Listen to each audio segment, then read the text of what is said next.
প্রিয় শিক্ষার্থীরা, আজকে তোমাদেরকে আমি রম্বস আঁকার নিয়ম দেখাবো। এখানে দেওয়া আছে 4 সেন্টিমিটার বাহুর দৈর্ঘ্য বিশিষ্ট একটি রম্বস অঙ্কন করো। প্রথমে আমাদের জানতে হবে রম্বস কাকে বলে। এখানে লিখেছি রম্বস কাকে বলে বা রম্বসের সংজ্ঞা, যে চতুর্ভুজে 4টি বাহুর দৈর্ঘ্য সমান কিন্তু একটি কোনো সমকোণ নয় তাকে রম্বস বলে। তো এখন আমি রম্বস কীভাবে আঁকে তা এঁকে দেখাবো। এর জন্য আমার দরকার কাটা কম্পাস, এক্সট্রা আরেকটি পেন্সিল এবং একটি স্কেল। যেহেতু এখানে দেওয়া আছে 4 সেন্টিমিটার বাহুর দৈর্ঘ্য, তাই আমি স্কেল থেকে 4 সেন্টিমিটার মেপে নিব। দেখতে পাচ্ছ এখানে সেন্টিমিটার লেখা আছে। তো 0 থেকে 4 সেন্টিমিটার বাহুর দৈর্ঘ্য আমি এখানে মেপে নিব কম্পাসের সাহায্যে। 4 দেখেছ, আমি 4 সেন্টিমিটার বাহুর দৈর্ঘ্য মেপে নিলাম। এখন স্কেলের সাহায্যে 4 সেন্টিমিটার একটি বাহু আঁকবো। 0 থেকে 4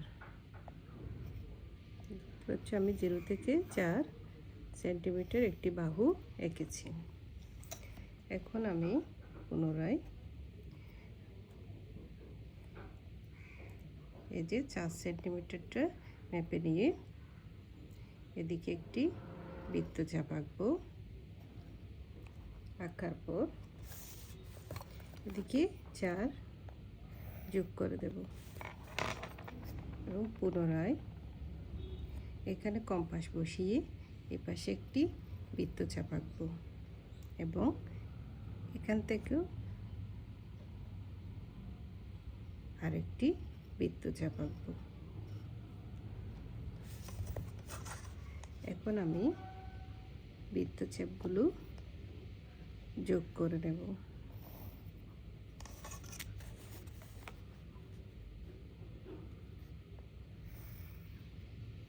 শিক্ষার্থীরা, হয়ে গেছে আমার রম্বস অঙ্কন। এখন দেখো এখানে প্রতিটি বাহুর দৈর্ঘ্য 4 সেন্টিমিটার। আমি লিখে দিতে হবে এখানে 4 সেন্টিমিটার, 4 সেন্টিমিটার, 4 সেন্টিমিটার, এই পাশেও 4 সেন্টিমিটার। এদিকে দেব এ, বি, সি এবং ডি। নিচে লিখতে হবে চিত্র এ, বি, সি, ডি একটি রম্বস। এখানে আবার তোমাদেরকে আমি মেপে দেখাচ্ছি। এই বাহু, এই বাহু, এই বাহু, এই বাহু, অর্থাৎ 4টি বাহুর দৈর্ঘ্য সমান।